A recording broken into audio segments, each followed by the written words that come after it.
Joining us now to dig into the year one quarterbacks, the early drafted year one quarterbacks. We're not going to talk about Spencer Rattler on this show. Just want people to know that going in. It is somebody who does fantastic work in this space specifically. It's JT Sullivan of the QB School. Really appreciate the time, man. Very excited to do this with you. Yeah, man, it's been a lot of young quarterbacks playing and playing pretty well. So I'm excited to dive into it. Let's go in order that these guys were drafted. I think that's just the easiest way to do it, is just to start with Caleb Williams and move on down the draft order. And I'm going to try to start this on a positive note, because after the last 48 hours, I think it's kind of hard to do that based on what Chicago's offense looked like. But let's start with what you've seen that you've liked from Caleb Williams so far this year, because it feels like you've rewatched every single one of his games.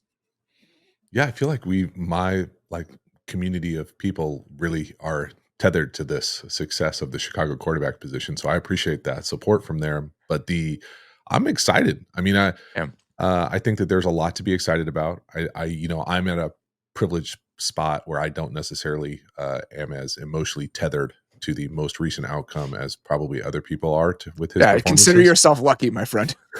So in that regard, up until that point, I thought he had been progressing really nicely and really with a lot of evidence. Thought he's proven that he can come in, kind of play within structure, be on time. I think maybe we've even seen like the dark side of that kind of coin element of it to be almost too, forced in that regard. I think we've seen him get out, create a little bit with his feet. I think we still haven't seen like the crazy explosive big plays that I think many of us expect from him to make at some point when he's able to extend and create with his arm. So those parts of it, I would say the part that is frustrating for me with his game is that I just it doesn't look like he's playing at his, what I consider like his super strengths. Like it feels like he's kind of been put in like a box with these kind of guardrails and said, hey, don't lose us these games. Don't turn the ball over. And I think you can certainly win games like that. But I don't know if he's ever going to be the best version of himself until he's able to kind of find what that looks like in the league. And up until this point, I don't think we've seen that consistently. I think there have been flashes of it, but it doesn't look like he's as comfortable as I would hope that he would be working towards. That play he made late in the game to Keenan Allen, where he's extending outside the pocket, he's throwing the ball back across his body. Those are the types of plays we just haven't seen a ton of, and you kind of thought you'd see more of them. And I think part of the box that you're talking about, the box that feels a little bit rigid, I think he might be putting himself in that box a little bit too. I think he wants to be known as somebody who operates from the pocket, who's not trying to create out of structure. I mean, I think the broadcast alluded to that in the conversation they had with him going into the game. And it almost feels like it's led to him playing a little bit tighter than you want to see him play. And I think that leads to some of the frustrations when you're watching how herky-jerky this offense can feel. Yeah, I mean, I would probably frame it as like very rigid in his regard, where I think he's at his best in a more loose format. And I think that there's an element of being smart about it too, where that defense is so good that you're going to be in a lot of games, and Totally. to play within the structure of it up until you have to go create can be another way to approach it. But even the play, to the point that you're alluding to, where he's coming back, creating, extending to the right, that's not like a dynamic, crazy arm throw. No. Like they're coming. And when they come, you want them to just come in waves and waves and waves. But I do feel like for whatever reason, whether it's him saying, I'm not going to be a runner or whatever, or I'm not going to create, or I'm going to do this within structure, I think that when you overlay Caleb playing like that with just kind of where they are with their personnel, their offenses, how they're doing things schematically, it hasn't been easy. And so if you want to see some explosiveness early in the game, let's let him loose. I mean, he get drafted 1 overall for a reason. And the reasons that I think in my mind, they just haven't allowed him, or he hasn't allowed himself to play like that early in games. Some of the strengths when you just watch some of the pocket movement, the base he plays with from the pocket, like a lot of the nuts and bolts of how he's playing the position, I think are really encouraging. And I think that they're things that you can build on. But part of the issue with how he's trying to hang in the pocket is that I think that decision making at times has just been a little bit labored. It's just coming a little bit slower than you want it to. And I don't want this to be an entire show where we're comparing and contrasting these guys, but I think there are going to be moments where it's useful. And I watched Jayden Daniels, and he's playing so fast. He's playing so fast. His decisions to take off and scramble, he's making them decisively. Where he's going with the ball, he's making them decisively. And I think you can contrast that with even when Jayden was playing well. I was watching the video you did about the Carolina game. There are just moments where you want him to be moving through things a tiny tick faster. And I think there are reasons he's not been able to do that so far, and we can dig into some of it. But I think that's another area where some of those frustrations have crept up a little bit. Yeah, I don't think you're probably doing yourself any favors by comparing them straight up like that, but yeah, you're absolutely right. When you turn on those when you put them side by side and you can watch the film kind of interwoven like that, Which you it's just certain did for 3.5 hours yesterday, so yes, exactly. So I'm coming out of it. But I will say that I think you're absolutely spot on. I think Jayden is playing like that. And I think you can also have to acknowledge the fact that Cliff is doing a great job calling plays for the first guy to be open and be open a lot. And if he's not open, it sure looks like Jayden is receiving some sort of like positive affirmation to say, "Hey, get out of there, go run, go create, lean into that right now." And that part of it seems like it's been easier for him. And then you overlay some really impressive throws down the field, all the things that he's able to do with his deep ball accuracy, and things just feel more open. And so it's that combination, I think, of scheme, first read being open, and those things that we alluded to that I feel like are fair criticisms of Caleb Williams and how that offense is going. I don't think that's like anything like hot takey to say that he's not processing quite as fast as it looks like. But I also think that the way he plays, kind of his like fundamental base, solid in the ground, kind of going da da da da, is a little bit less rhythmical than the way Mhm. Jayden kind of does it, where it's a little bit more fluid, a little bit more kind of like one two boom, I'm out of there, as opposed to everything is kind of solid and like that. And then there have certainly been plays where he's been a statue. Caleb Williams has been a statue in the pocket, where in the past you would have said, "Hey, you got to go create." And so he's done the statue one. He's also done the ones where he's turned into like spinning in circles and sliding and not getting first downs, where you're just like, "Hey, that's not good enough." And Yeah. so it can be all the above there. I'm 100% with you on that. The fact that he does look a little bit robotic in the pocket is so weird when you consider what watching him in college felt like, where it was the opposite of robotic. It all felt so smooth. It felt like he had such good instincts and feel. And I think that we haven't necessarily seen that. And I think there are potential explanations for why we haven't seen that. Again, we're not comparing and contrasting, but there are useful data points here. I think a lot of people are going to look at situation, quote unquote, and look at Keenan Allen, DJ Moore, Rome Odunze. You got all these guys. Like you've thrown him into such a good spot. If you look at the details of what the Bears offense looks like compared to what Washington's offense looks like, I think that consistently Washington has done such a good job with offensive design, what they're asking of the quarterback, everything about it. And the Bears, I think, have been lacking in a ton of those areas. And the spot that I think is most important, you're the first person I've seen to express frustration with this in the same way that I've had frustration with this. So many people, I think, are going to look at all of the gesturing at the line of scrimmage and all of the checking, all the things they're putting on him. And they're going to say, more autonomy for quarterback equals good. And I understand that. But I think that so much of what they're putting on him, my question is, what are you giving up by asking him to do that right now? And to what end is this stuff happening? Because I think you can make a solid argument in this moment that all of that pre snap stuff, all of that control, all of the checking that they're doing is not necessarily an additive piece for the offense or an additive piece for where he is in his development.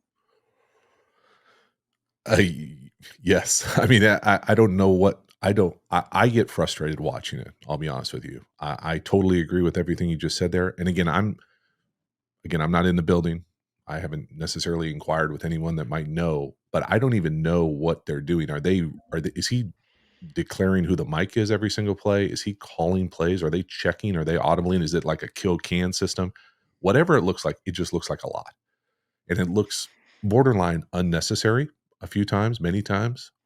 I understand the optics of, oh, he's in control. Look at the control at the line of scrimmage. And I think I feel guilty of that early on, just kind of being surprised or shocked, like, wow, he's really doing a lot at the line of scrimmage. Well, I think now why is he doing that much? Well, what is it even helping? Have we seen it benefit in any way? I don't know if I can say that I have. If anything, it looks like it's slowing us down and slowing Yes. down the offense, the tempo, how he's playing, the comfort level.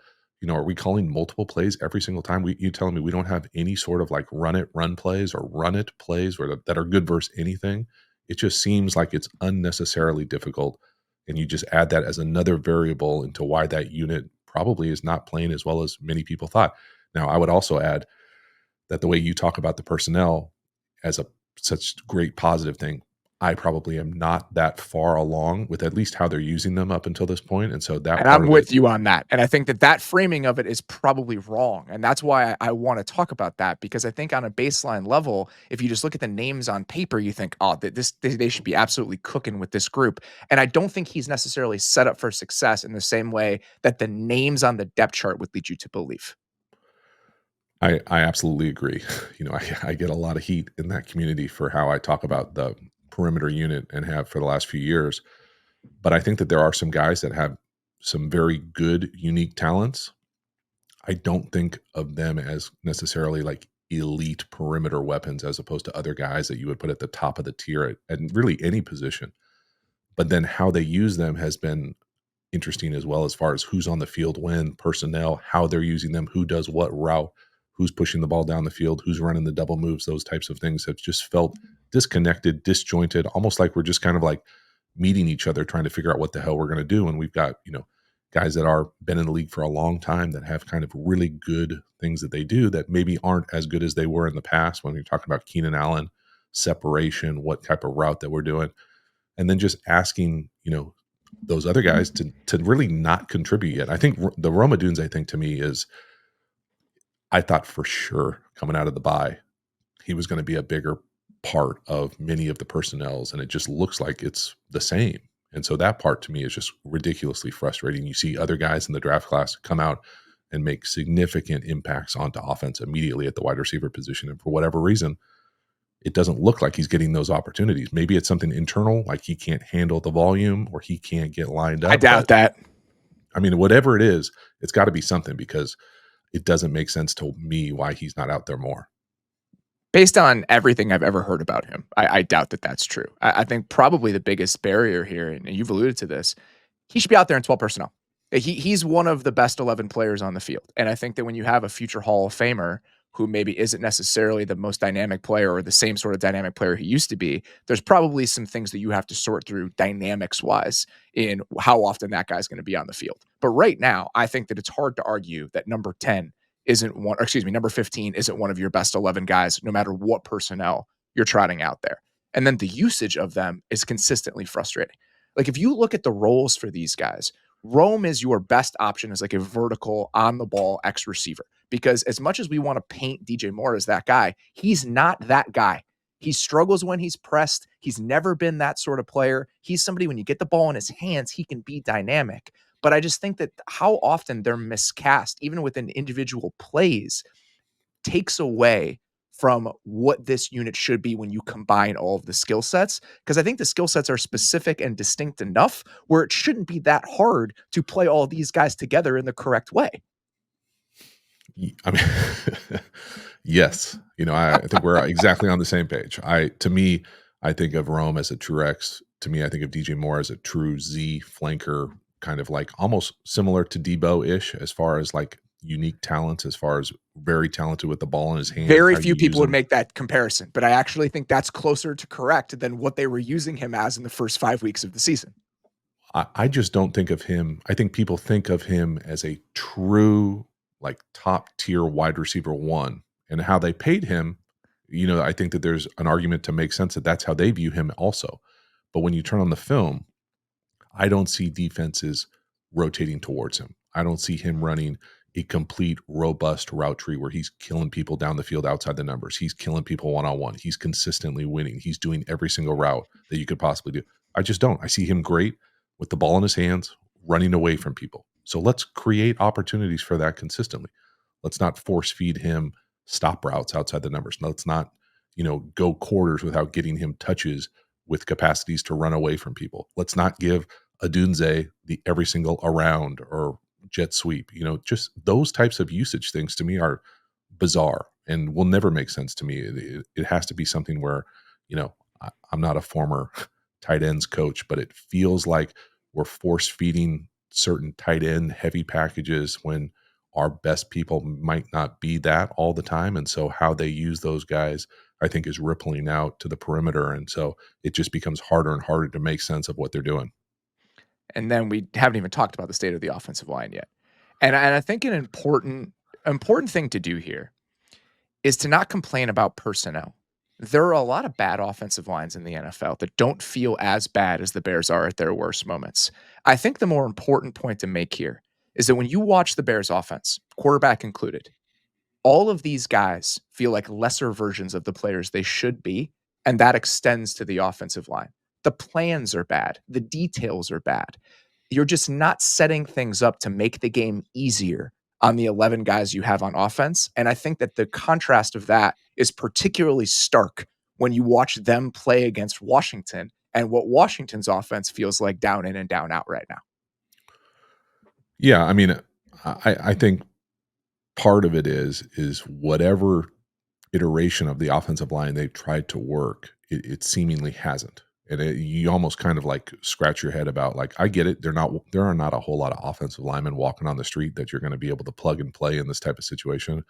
But the lack of development, the lack of cohesiveness, it's one thing to be overwhelmed at one position or to have injuries hit you at one position. But when it's multiple positions and it's really consistently the interior part of the line, it's just very hard to play quarterback when you're in a tidal wave consistently. Yeah. There's just nothing you can do as far as feeling comfortable. And then you overlay that into missed assignments in the run game, pass protection errors, someone's losing one-on-one consistently. And it just is another variable on why this unit continues to struggle and start slow and not be as productive as they probably should be. The play where DeAndre Swift doesn't block Bobby Wagner on the throw, that's a beautiful throw by Caleb Williams to hit DJ Moore. I don't think I've ever heard you more frustrated while watching an NFL game than you were when he missed that block. And that's just the type of shit that comes up over and over and over again. And this is going to sound like excuse making for people that think that this is just an all out defensive Caleb Williams. But I just think that the context of this stuff is extremely important. And we don't talk or think about quarterback context enough when we're evaluating why these guys are the way that they are. That throw was ridiculous, and that and that missed block, bro, is bananas. I don't pretend to understand. I don't really understand what's going on with the running back position about the usage, who's in there when they're not in there, who's good I at think what. Roshan is supposed to be a better pass protector, and then he got dog walked on a play in this game where he just That's got true. driven right back into him. So I think they're struggling to find answers. What I know is that DeAndre Swift is not the answer in pass protection. Well, I mean, I just don't know if I've ever seen someone so obviously have someone in pass protection and then decide to go run a route, I'm and good. then I get it. Like sometimes you might can be confused. Is he pressuring? Is he coming up to cover me? But then to make the decision to go into a check down and then to throw up the audacity to throw up a mailbox like you're wide ass open while your guy is hitting the quarterback in the face after a ridiculous throw. It was just too much for me. I was just I would have I get it that is a very kind of underserved, understood, not well understood element of the passing game, the running back pass protection. And it's the main reason why many guys fail in the league, in my opinion, because most guys who come into the league to run can run. Like there's Mhm. not a whole lot of things as far as, hey, I like to say like run through common color, or you got to know where your aiming points are, what your linemen are doing. All that stuff matters. But almost everybody can run. It's the part, can we trust you to protect the franchise? And you obviously can't, because our quarterback just got drilled in the mouth and you didn't even know it. You thought you were wide open. So those types of reps to me are just, they're tough to come back from. They're tough to make sense of. There's no way you can go in the meeting room and feel confident and trust your teammates when stuff like that is happening. And there's just so much of that. There's so much of where the details are eroded to a point where it's hard to feel confident in the plan and guys' ability to execute that plan. And again, this is not to say that Caleb Williams is without blame. He was bad on Sunday. Like he was just bad for a good majority of that game. That throw where he airmails it over Keenan Allen's head, deciding not to throw whatever that screen is. The swing screen to the right where he decides to take the one-on-one go ball to Keenan Allen, the spin in the pocket that you talked about. He looked unsettled and was a negative for the offense consistently throughout that game, but so was everything else. And I think trying to take it all in totality is just really important when you're trying to evaluate where these guys are at and why they're at that point.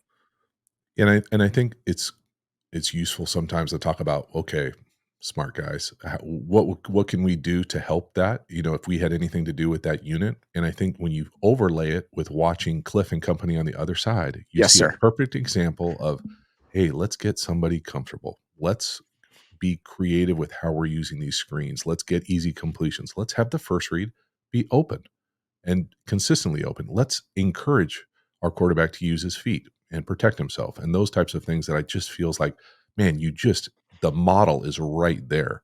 And we just had to watch it in real time. And that has kind of overlaid the frustration for me. And I think that's the transition point here, is that you watch them play and the details are so good. And they're so good on so many different levels. You have that first little like wrap throw to Ertz where they're getting that first option open. It's just like, oh, easy completion to start the game.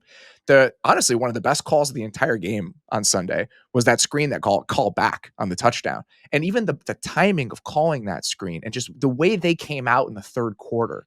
There's just so much to love about the offense. And I think that every single bit of the details being good leads to a level of confidence and assertiveness with the entire unit and especially the quarterback. And where everybody in the Chicago offense feels like they're a slightly diminished version of themselves, everybody in the Washington offense feels like they're the best version of themselves. And I think so much of that goes down to how guys are being set up to succeed and what the details of the offense look like. And it's hard to find a better unit in that regard right now than what Washington is doing.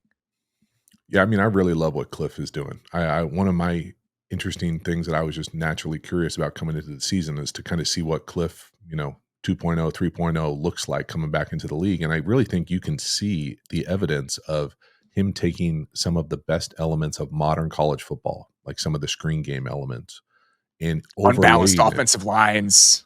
Yeah, like really scheming things that you Yeah. just, that you don't see everywhere, and to appreciate that in real time to help a young quarterback. Cliff's always going to have the quarterback centric perspective, but to make it even easier with those types of things. And the other part that I think you have to mention with Washington is they've got some pretty good dudes up front. Like I can't think of the dude's name Sam who's right. Cosmi is distracting. He Yeah, he's been so good this year that he is actively distracting. Where I'm trying to watch the quarterback and I just keep coming back to 76 over and over and over again. And that's a perfect example because this is a guy, he got paid this offseason. I think some people were like, huh, all right. I guess you can pay that guy. And then the way that they've weaponized him within this offense because of the movement skills that he has, I think that's a perfect example of this being a unit that's consistently lifting these guys, turning somebody with talent into a star player in a way that we might not have expected. yeah, I totally agree with you where I have a hard time not watching him every single play. And that's saying something for an interior guy, for a guard who I literally had no idea who that was until I had started watching their film for Jayden Daniels. And your eye just gravitates to him because he's mauling people, he's got elite effort, he's moving all over the place, he's pulling, he's dynamic in that regard. And it's not just him, it's really that whole unit taking on almost that personality, being able to kind of let loose with those types of things violently downhill. And it's just fun to see them come together like this. And it's one of Yeah, those things where I think the other part that I'm always a little bit nervous with is, can they keep it going? I think Cliff sure. in the past has been someone who's gotten off to hot starts and then the league catches up with you a little bit. And so will they be able to kind of overcome that kind of November, December ball that has been a lull in the past? Will be something we'll have to see. I think a lot of it going back to his best moments in Arizona, and this is anecdotal, but it did feel like this, where they're living in a high variance world. A lot of downfield throws from Kyler, a lot of 50-50 balls. The details and what this looks like down in and down out, and how easy it often feels because of that. I have a lot more faith in their ability to sustain that because of what it's rooted in than even some of the best flashes we saw from his first go around. That's just me, though. No, I agree. I think the other things that I've liked to see from Cliff is the ability. It seems like he's a lot more multiple, and maybe it's just again in my mind thinking back to those days, but it felt very tinny personnel wise. It felt open edges. Where now you see them using a bunch of different tight ends, a bunch of different flanks. You talk about the unbalance. You talk about those abilities to kind of have easy plays for the quarterback where you can kind of, hey, hand the ball off. This is going to work. Hey, screen, throw it to this guy. It's going to work. Those types of things that I just think make the quarterback's job so much easier, that it looks like Cliff is very intentional with creating that into the system. So let's now try to extricate, if we can, the ways they're setting up the quarterback to succeed and why the quarterback is well positioned to take advantage of that stuff. What specific to Jayden's game and the way that he's playing do you think has allowed him to elevate a scheme that's putting him in positions to succeed? Well, I think he's probably an even better runner than people probably thought. I Yeah. think that that's one of those things where, if you are aware of him at Arizona State, he could certainly, it was a great athlete, had some dynamic moments.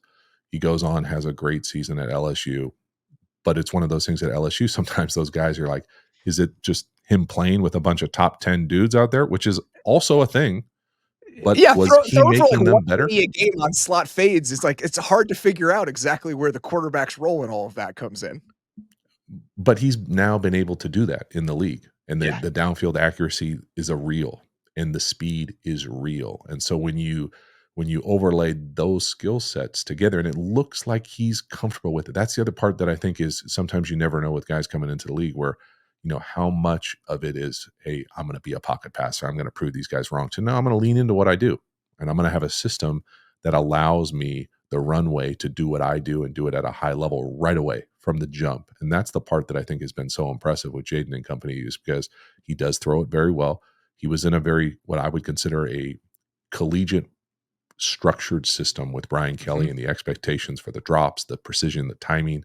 And now you overlay that into kind of the Cliff 3.0, air raidy, a little bit more comprehensive, robust formations, run game, screen game, play action game. And now all of a sudden you have this really elite unit playing at a high level. Yeah, and he play there's such an assertiveness to the way that he's playing. The decisions happen so quickly, and I'm 100% with you on the scrambling, like, how easy he makes it look and how devastating it feels when he's taken off on 3rd and 8. You just can't account for that. Like, that's just an element to an offense that just takes it up a notch in ways that very few guys can, and then you have plays that are schemed up for him, like that first drive coming out of halftime, they have a screen for a chunk, and then they have that beautiful sail route to Ertz that he throws on time with touch with like mild anticipation. So it's like, all right, this is stuff that's kind of being catered to him, right? He's making the plays that would be there to be made on the field. And then there's the one play where Ertz is on the little crosser, he slips, and then Jayden buys just enough time to come back to it with like a second reaction play. And you watch that happen, and I was like, that's Lamar Jackson. So it's not just the type of stuff that's kind of being fed to him in a productive way. He's also getting most of the meat on the bone consistently. And I think that's why the offense just feels so smooth and so dynamic most of the time. Yeah, those are great examples. I would also say the thing in the comparison with Lamar Jackson, you always got to tread a little lightly, but I think that it's valid because he is I don't see it it. that often, but on that play, it reminded me of just like something you would see Lamar do. Well, the way that I think of it is, okay, how do we stop a guy? How do you make Jaden's life a lot more difficult as a defensive scheme coordinator? Oh, okay, we'll have a spy. Bro, there's nobody on the field that is going to run with him. Like there is no one in the front. There's no one's gonna you can have a spy, that's great. That doesn't mean anything. Unless you have He's gonna make him look Lamar stupid in Jackson over there, space. Yeah. he's not gonna tackle him. Like those are the 2 guys, like, it's just not gonna work. And so, you have to be I think it will be interesting to see how teams move forward trying to attack this unit because I think that they're potentially, he's been so good against some of these. I think back, I forget what game it was, but he threw that huge go ball down the sideline where he took a big shot in the It's the ribs. Bengals game. Yeah. Yeah, it was just a crazy impressive throw.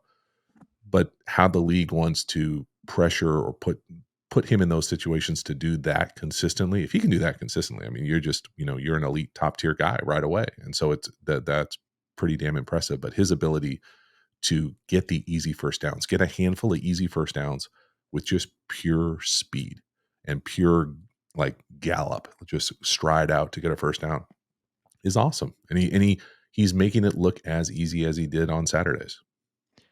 You pointed this out, just how good of a job they've done at scheming up the first read for him consistently. If you look at the numbers, that bears out. He is throwing the ball to his first read very often, and they've obviously been one of the most efficient offenses in the league.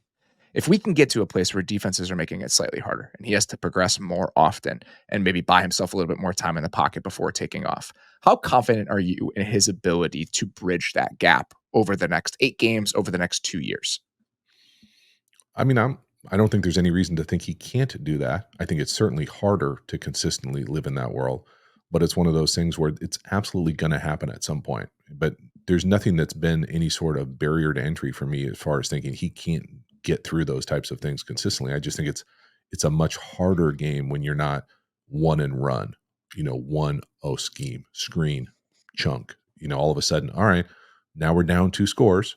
Now they know we're going to throw. Now we're in the drop back mode. Now we got to go out and play like that for a quarter and a half, and come back and win. I don't think there's any reason to think he can't do that.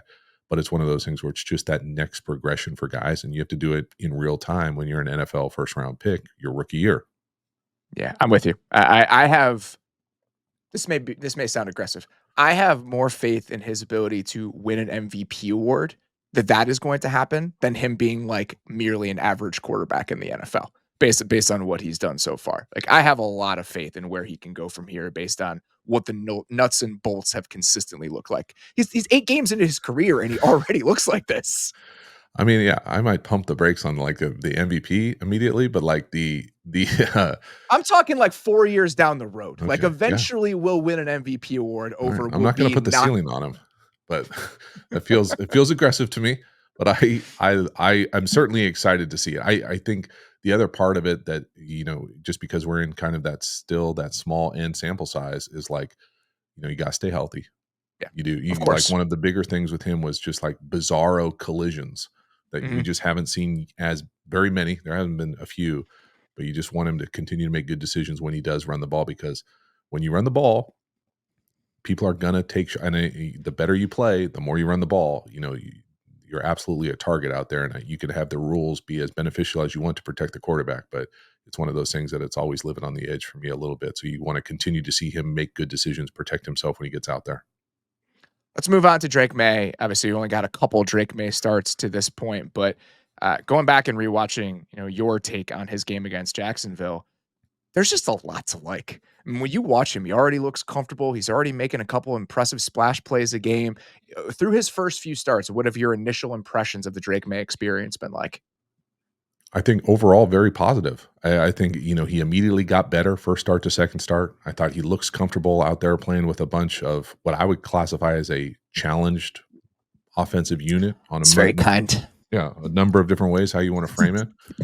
But I thought he looked more comfortable, better, dynamic. To your point about like, I think he's a better athlete than people think. He can run it a little bit. He's strong. He can go get some first downs with his feet when it's not there, which is a great trait for a young quarterback to lean into, especially when your things are a little fast, things are a little fuzzy, to not make a bad decision, go create. But When you're he's also 6'5", 230, being yeah, able to do that, it's helpful. yeah, but he's also got that, like, to your point, the wow splash throws that he does damn near every half, and Yeah. you just can't get past it. Now, the part that, because it's not a huge sample size yet, the part that was most concerning probably for me coming out was just the consistency of the the ability to make the easy plays look easy and to make the throws that you expect a pro guy to make consistently.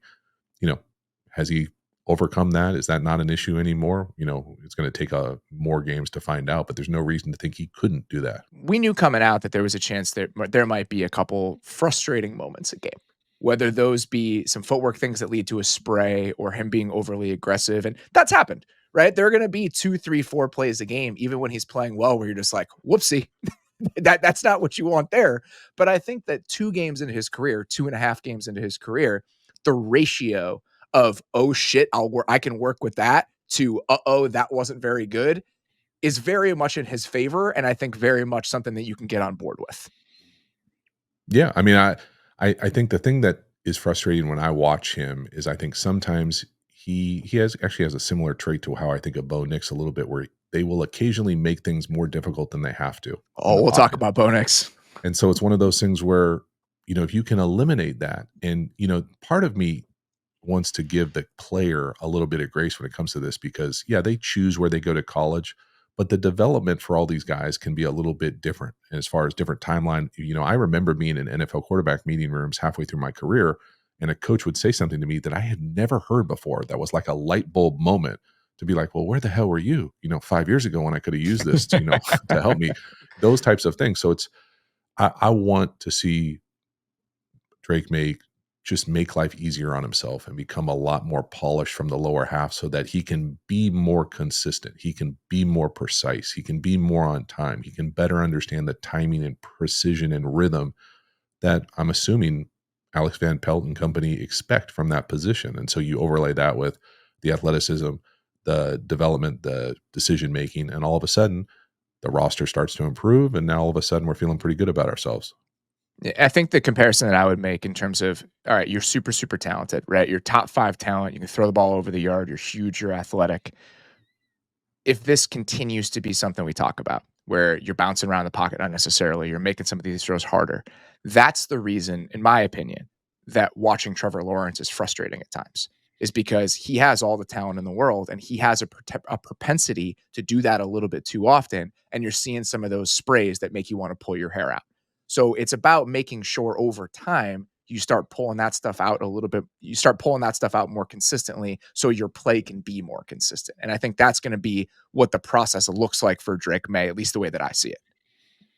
Yeah, I think I don't. I don't disagree with you. I don't necessarily love comparing people like that, but I oversee some of the frustrations that come with the Trevor world, with potentially what Drake May could offer. I think for me, where I'm going to be most interested with a guy like Drake May will be, what does he look like coming back year two? Like, Mhm. yeah, when we get out, he looks the part. Like he comes out there, can compete, can make the throws. But after a year, an offseason of being a pro and really diving into exactly the nuance and details that a pro offseason looks like as far as polishing your footwork, the timing, the better understanding.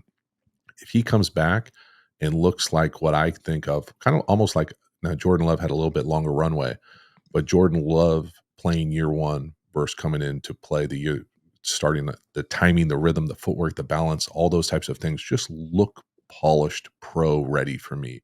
And so if you see that kind of jump from a guy like Drake May, then I'm going to get really excited because then you're going to see the consistency just jump off the film.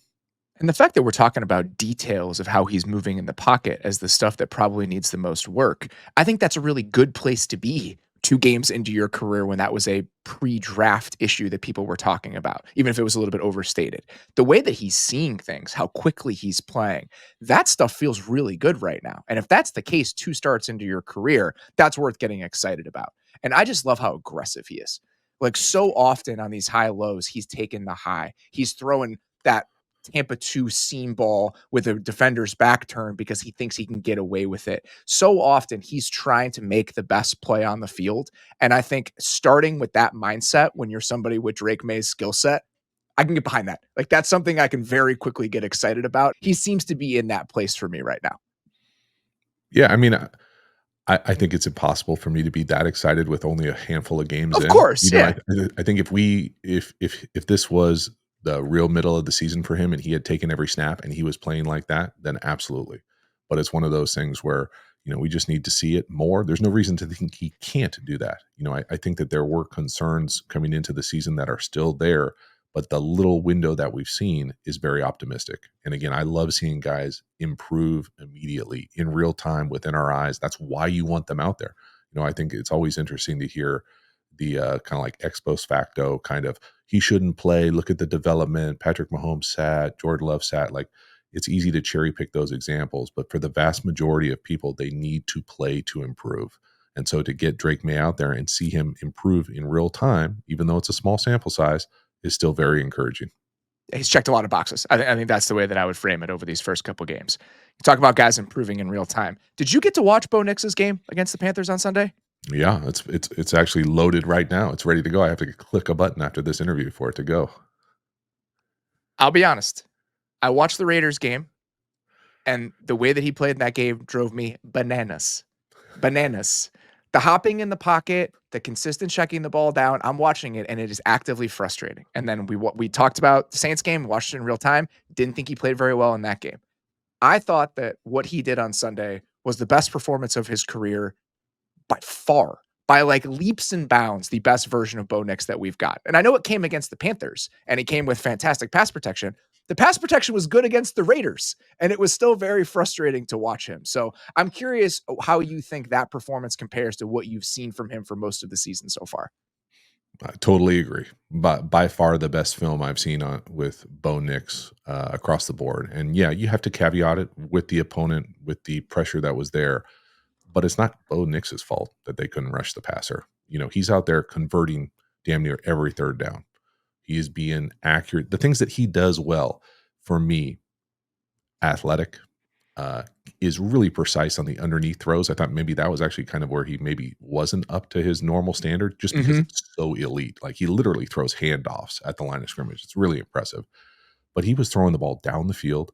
The one touchdown throw on the seam ball, like the old school sluggo seam where the tight end made the one-handed catch, it was a hell of a catch, but it was an awesome quarterback play as well.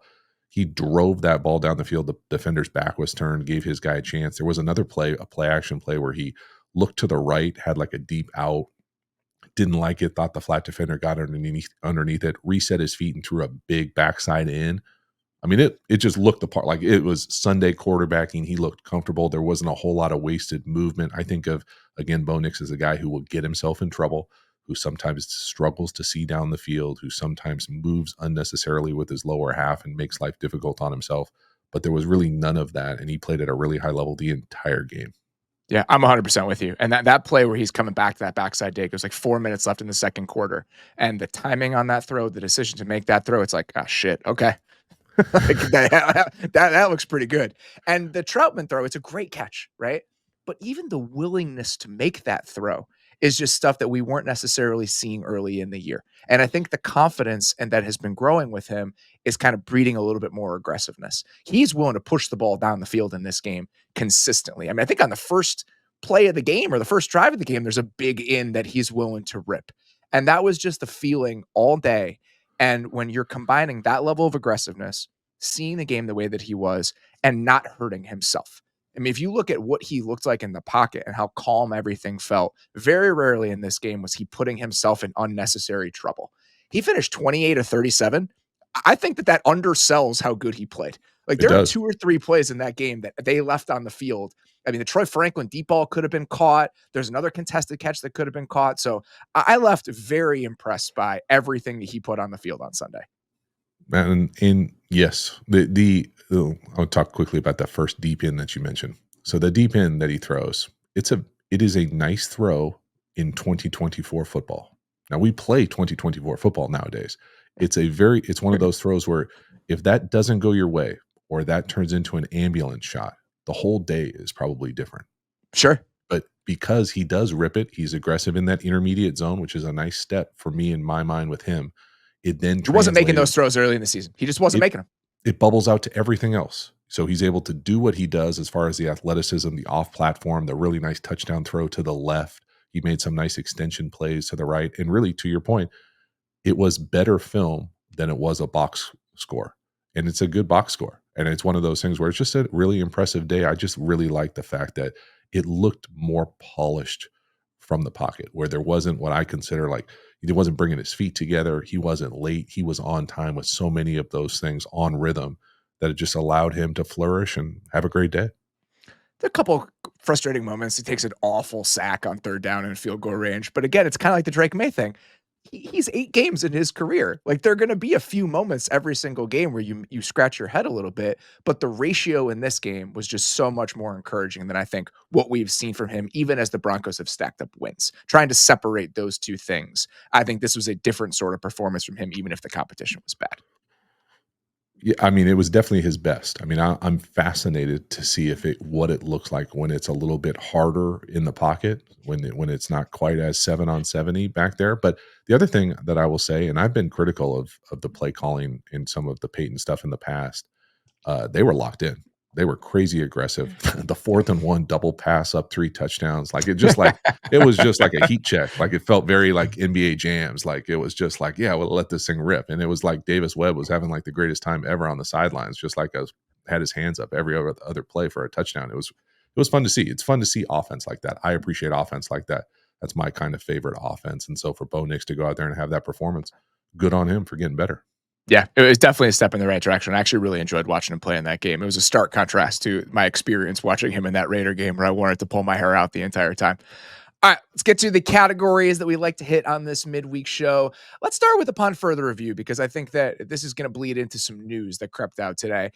As you went back and you watched some stuff on Sunday, what was one performance or one thing that you watched that you wanted to dig into a little bit more?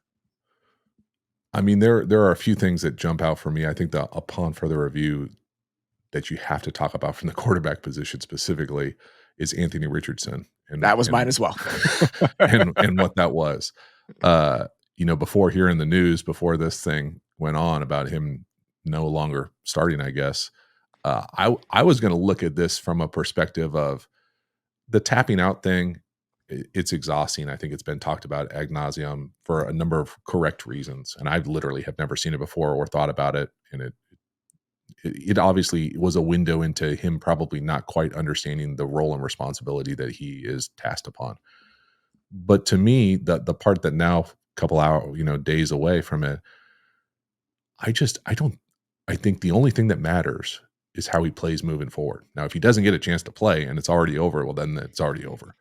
But if he goes out there and learns from it and can use this as a trampoline to make him do whatever he needs to do to take the next steps, I think I guess in the short end of it, it won't matter if he goes out and plays well. If he doesn't play, or this is the career defining moment, well, then that's so unfortunate on so many different levels. I don't wanna ask you to psychoanalyze anybody, but I think as somebody who played the position in the league, your perspective here is valuable. To be yanked like this and to go to the bench after you were the day one starter as a rookie, do you feel like that can diminish a guy's confidence enough that it can be a long-term issue? Or do you feel like how somebody handles that sort of thing is ultimately a good test of, like, where they can take it from here? I mean, I mean, It's a delicate thing yeah. to me, and that's why I didn't I, know how they should handle it. I personally am surprised that they're handling it like this. Watching the film, going back and watching the film, I don't think he necessarily played as bad as people are framing it like he played. There's certainly some throws that he wishes he could have back and the consistency of how he plays, but he's such a dynamic, unique alien unicorn at the position that, for him for the narrative to be, hey, you tapped out, you're not have good cardio or something like that. Like, that's unfortunate because I just he's an example of a guy to me that just hasn't played a lot of football. You drafted him knowing he didn't play a lot of football. Nothing has changed. He got hurt. He's come back. Is he playing as well as you probably would hope? No. But why you're going to do this to him, I don't know how. You're not going to convince me that you're sitting him is good for him. You're just not going to. Now, he might make it good for him because he's so resilient. It matters so much to him that he'll make it work. But similar to the Bryce Young thing, I just it doesn't make sense to me. The timing of it is bizarre. They didn't ask me, shocker, but like it just seems strange on many different levels. He could overcome it, but I think the path to overcoming it is a little narrower than you want it to be. I think that's probably the way that I would think about it. And we talked about the game on Sunday night. I went back and I watched the throws from the broadcast angle just in real time before we did the show. And the throw that really stuck with me was it was a 3rd and 13, I think, where he had like a deep comeback to the left side and he double hitches it and he gets hit as a result. It's incomplete. And the reason that that was a little bit alarming is because when I watched the Miami game, it just didn't feel like he was very comfortable. And it didn't feel like he was playing with the rhythm and the timing that he was even as a rookie. While the accuracy concerns were there, I actually thought that he looked comfortable playing the position. And so I thought, okay, this is just an extension of what we saw in Miami. Like, are these going to be bad reps for him that are going to further diminish his confidence? And is that the reason that you maybe take him out? Going back and rewatching the game yesterday, I do not feel that way anymore. I don't feel like his timing and his feel and the way that he's seeing things is so off that the experience he'd be getting would be negative experience for him. Like you said, this is a guy who's played 8 NFL games or whatever it is, and he played 13 games in college. He needs to play. And I think that those reps look like right now are not so bad that they're going to actively hurt him. And so I don't think that benching him is the right thing. I think based on how he played on Sunday, we don't know what the dynamics look like, the yanking himself out, how the players in the locker room have reacted, all that shit. That I can't pretend to know. But based on his play and what we've seen from him and what we saw most recently, I think more experience in trying to work through this because his success or failure probably dictates your success or failure as a franchise. That to me feels more important than salvaging the 2024 season in some way, whatever that looks like. Yeah, and I don't even think it's off the rails so much that you're in salvage mode either. Like it just it I totally agree with you on the fact that the comfort level of it oftentimes doesn't look as comfortable as you would love. The part that I think is a little frustrating is just scheme wise. When you think of how Steichen got the job with the kind of model that they use with Jalen Hurts, as far as I don't think anybody thinks that back in the day the Eagles were running the like a comprehensive, robust Chiefs-ish offense. They certainly weren't. And so and then the little window that we saw last year, I thought it was really creative, unique. They had a lot of cool quarterback-centric run game things that we just haven't seen at the forefront of what they're being asked, what they're trying to ask him to do. And so, whether it's kind of him trying to stay in a window to stay healthy or modify his game to be more available, but it just doesn't. It feels like they're almost asking him to do one too many things because, to your point, that throw on that kind of deep hinge down the field, you would hope that you would have a young guy play action, take your drop, have it timed up, take a quick hitch, let it rip, trust the one-on-one, trust the matchup that you designed to scheme it up, and not have it be kind of something where we got to look out there. Now he's running a stutter. Now the guy's jerking on us. We're not on time. We don't want to put the ball in harm's way. And again, it's another example similar to a little bit of the Caleb thing where things seem unnecessarily difficult sometimes on the first read. And so whether we're being super chunky or explosive or trying to get everything down the field, let's just get some easy completions. Like let's manufacture the ball going through the net a few more times to make life easier for us. So we don't have to run around, chuck people, have crazy ass touchdowns that get called back because guys are running into each other down the middle of the field. It feels so difficult. And that part of it is a little bit feels irresponsible for me from a design perspective offensively. When you got a guy like that, let's lean into running him. You got him to be a creative runner. Let's take advantage of what he brings to the table that it feels like sometimes they're not leaning into as much right now. They're leaning into the volatility of it all, and I think leaning into the volatility of it all can screw with the guy's confidence when he's at this stage of his career. And you're seeing a lot of incompletions, and I think that that's a difficult thing to work through when you're a young quarterback who hasn't played a lot of football, and it gets especially bad when every 50-50 ball they threw in that game fell incomplete. That Nye Mitchell ball should be a touchdown on the right sideline. The one down the left sideline at the pylon that's a contested catch probably could have been caught. Multiple guys not coming back to the ball. It's not explaining it away by any stretch. I think the box score looked far worse than the play actually was, and I don't think the play was bad enough to justify a benching when you consider where this guy is at his career. It's my 2 cents. Yeah, unless it's absolutely like a dumpster fire inside the locker room as far as guys just furious at that type of stuff, which And we I can't know honestly that. and also I don't necessarily believe that that's true. It Yeah. just feels very reactionary, short-term thinking, and maybe it is. Maybe if you start, there's a lot of jobs tethered to all these decisions, and so that part of it I totally understand, and the windows are closer and smaller for all these coaches, but it's tough to make sense of drafting someone, developing someone, and then yanking the rug after a handful of maybe not up to snuff performances on a stat sheet and making a boneheaded tapped out decision that you got to give someone. You got to. I don't. The part that gets frustrating for me is the development part of it, the teaching part of it, the ability to let him overcome in real time. Now you're taking that away from him, and now it's just going to sit there, fester, and probably grow and make it worse. Yeah. And now what does the next 8 weeks look like? And then what does the next year look like? What do the next 2 years look like? I think you throw a lot of that into question just because you're trying to salvage what the season is. And I get it to a certain extent, but I also think that it's important to acknowledge the risk of a decision like this. Let's finish this off with the weekly iteration of Ball Knower. These are 3 questions that I like asking our guests. We're going to start with something that 8 weeks into the season, about the NFL. Well, I feel a little bad because I feel like I used this earlier, but it is the one of the very few things I know. I know that Roma Dunze has to be on the field more. I love I this. I I personally the thing about it is, and then it's not just as simple as, hey, he's the X, you're the Z, or things like that. It's when I watch their film and I see 12 personnel and I see different iterations of 12 personnel, meaning different tight ends are out there together, whether it's Everett, Lewis, Komet, they've got different versions already. Now we need 12, 15. Now we need 12 Rome. And that's the one that I want to see the big play action shots. I want to see, there's no way you can watch that film, see him run that double move, kind of what I'm used to calling like a little Colorado, kind of like a little slant corner, post corner, see him win, separate down the field and not have more of that. It's impossible for me. I refuse to believe it. It must be more now. Every time they throw him the ball, something good happens.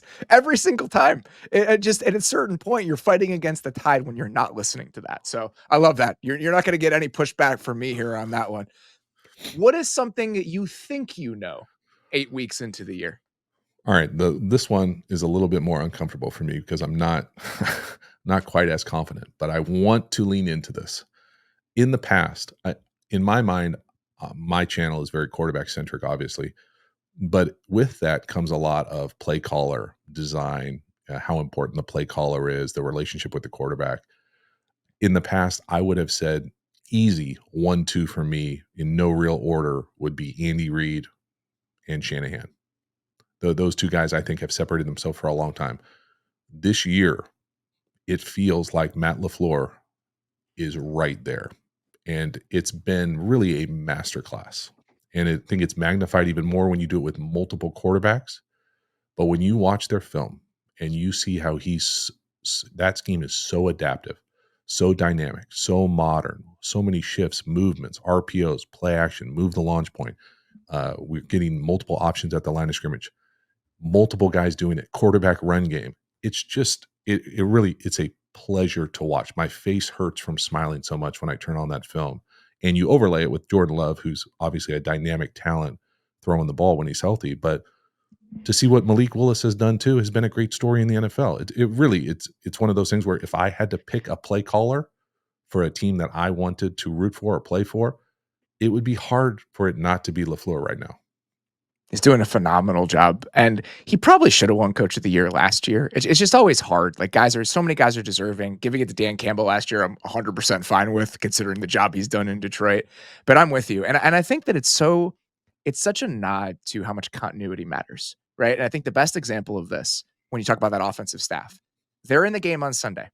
They see the Jags respond to a play action design. And the wide receivers coach, passing game coordinator, Jason Vrabel, who's been there for years, goes up to Matt and says, I know that leak play isn't in the game plan this week, but what if we went to it? Because they're giving it to us. They have a backup quarterback in the game. They bring everybody over, they draw it up in the sand, they go out and they run it for a chunk. That only happens because Jason Vrabel has been there for years. Adam Stenavich, who is their offensive coordinator and their old offensive line coach, he's been there for years. You feel that creative, collaborative energy when you watch this team play. And when you have real exciting players and a real exciting quarterback, goddamn, is it a thing of beauty. Yeah, I mean, that's a great story. And it really is. It shows to me the part that I identify that with is how adaptive the unit is. Like Totally. Flexible. the adaptiveness in real time is like elite masterclass. But even as simple as going from a guy who's a great thrower to a guy who's not there yet in his career and is more of a runner, to see that kind of plan and then lean into, they didn't have like a sprinkle of, oh, well, let's have one quarterback run or one quarterback. They had the whole damn robust volume of quarterback runs in a week. And the guy wasn't on the roster. It was a 3 weeks fucking wing before. tee offense. It was crazy. And to have it executed at a high level, it really is. I think there are a number of really good play callers out there right now, and even in that division, there's a number of really good play Oh. callers. But the way that they're going about it feels different and higher than damn near anybody else. Yeah, you mentioned the division. I think that getting to watch him, what KOC is consistently doing this year, I love watching that offense. Obviously, Ben Johnson's pulling all the right levers. And somebody this week asked me who I thought the kind of underreported, kind of under-celebrated play callers were in the league. And I think that, KOC we've talked about in the past, but I think he's doing the best job he's ever done. And the other guy, I don't know how much you've watched of them. I think that what Liam Cohen is doing in Tampa right now is really impressive. Like the details of what that offense feels like consistently game in and game out, even what they did last week without their top two receivers. There's a lot of good ball happening right now. And I think it makes it particularly frustrating when I have to watch my team every week and it feels separated from that. Well, it's a bummer that you feel that way. That's a tough division for you with the I play know. caller Listen, in more ways than one. The Last one here. Oh, yeah, go ahead. no, go for it. I got you. Last one here. What is something 8 weeks into the season that you want to know about the NFL? So this one, I don't want to turn this like all serious and sad, but the thing that is hard for me right now with the quarterback position, and I'm all for, I want to know that in 10 years, Tua is healthy, fine. We were all soft for thinking anything otherwise, and that he certainly has the right to go out there and do whatever he wants to do. I just hope that he's getting great objective advice from as many credible sources as possible, because as someone who cheers for him, who loves how he plays, who loves that offense, you just want someone himself to have the capacity to realize that there's a lot more to life than just that. And man, I would be sick for myself as someone who makes a living being critical of the position and sharing about the position, if you didn't mention that there's so much that goes into it when it comes to this. And I would never take away his capacity to make his own decision about himself, but man, when you're in it, I know how hard it is. I'm someone who cheated on concussion tests for a long time. I totally know how it is. And I don't know if I would have had the capacity to pull myself out of it or be able to step back with that. And so it's hard for me to be like, man, I want to watch that Miami Dolphins film. But like, like, I don't know if I'm there yet, kind of in that space to be like, hey, man, I just want him to be all right. I want him to be healthy. And I know I heard people like cheering that he slid or something like that. Like, that to me is like short term stuff. Like, I just want in a generation for him to be healthy with the decisions that he's making centered around the position. Did you have guys that you played with that you could tell just not that they had an unhealthy relationship with it, but they needed the game? It was just something that the place that it had within their lives is something that they would have trouble walking away from, and what that looks like when you actually see it? I mean, I think that's most of us.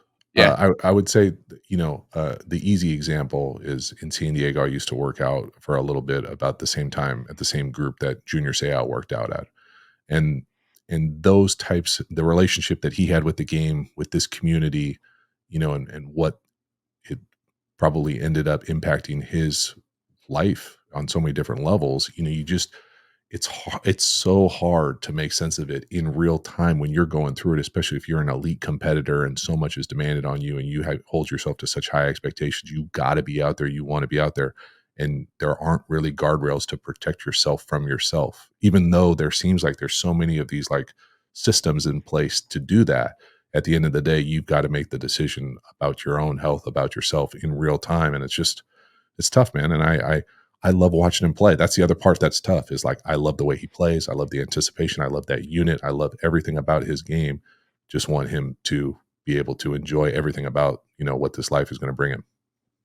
it's hard to have perspective when you're young, right? I mean, I think that that's just something that plays into it. You're in your mid-20s, even if you've endured some of that stuff, you feel like you're probably a little bit invincible to an extent. And I wouldn't compare myself to any NFL player, but even as somebody who played football until I was 18, I go back and I talk to the high school teams now because all my coaches are still there and I have great relationships with them. Something I say to them is like, it's not that it'll never get better than this. That'd be sad if it would never got better than this, but it'll never be like this again. Like the way that you feel when you play is a special, special thing. It's an experience that you'll never compare anything else to that. And taking that to college and the NFL, I truly cannot imagine what that is like for someone and what they feel when they're in that moment. And so trying to tell someone, hey, you don't get to do this anymore, even if it's actively hurting you to be in this position, it's a difficult thing. And I think that the way that you framed it is right. You hope that he's getting the right advice, he's having the right people around him, and he's able to make that decision knowing everything that should be going into it. Yeah. Yeah. I mean, I agree with the whole thing about it being a unique perspective. It's a unique experience. And there is so much of your own identity baked into that process for so many of us, and rightfully Totally. so. My thing about it is it's almost selfishly like, like if something were to happen again, I know that I would just be devastated for him on so many different levels. And it would, but it at the same time, nothing had really changed either. And so it's almost like one of those things where I almost feel like there's a little bit of responsibility, and I'm sure they could care less, but like for the people with my little channel, my little window into the league and what I do specifically for the position is how I look at it. It's hard for me to sit there and be like, yeah, I'm going to celebrate this and then not say anything to the dark side of like, hey, man, this is a dangerous game. There's a lot of long term health impact. And oftentimes it's not to the quarterback position. Even though some of my favorite quarterbacks growing up, I think of as concussions really impacted their careers, like Troy Aikman, Steve Young, guys that were like many of the reasons I fell in love with the game. And so to see it happening in real time, at least just acknowledging it, having a conversation about it, even if there are no right answers, I think helps at least, air it out a little bit in my own mind to be able to do the mental gymnastics with what could be a number of bummers down the line. I appreciate you doing that because I think that I've struggled to figure out how to talk about it because there isn't a right answer, it's easier to shy away from it. Just be like, it's his decision, you know? But wrestling with some of the complications and wrestling with why there isn't an answer is 100% worth it. So thank you for putting that forth just to have the conversation. You talk about the channel that you do. Before we get out of here, I just want to tell people if they are not consuming the work that you're doing, they're really missing out. I think that the way that you've approached the stuff on your channel is incredible. Like it's such a fun way to experience the game because the way that you break stuff down and even just the medium and how you use it, it feels like a real collective experience. You're talking to your audience and it's a place where I know that when I'm watching them, I really enjoy spending the time with you in that in the way that you talk about the game. So if you guys are looking for something that is enjoyable, is comfortable, and is additive to your understanding and appreciation of what you're watching on Sundays, please go check out the work that JT is doing on the QB School.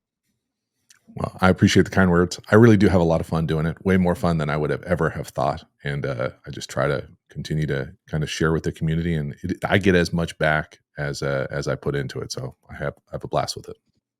All right, guys, that is all we've got for today. Something I want to know about the NFL. I might as well mention at the end of this. I want to know how Deontay Johnson's going to fit within the Ravens offense because he is now a Baltimore Raven. That happened while we were recording this. Think it makes sense.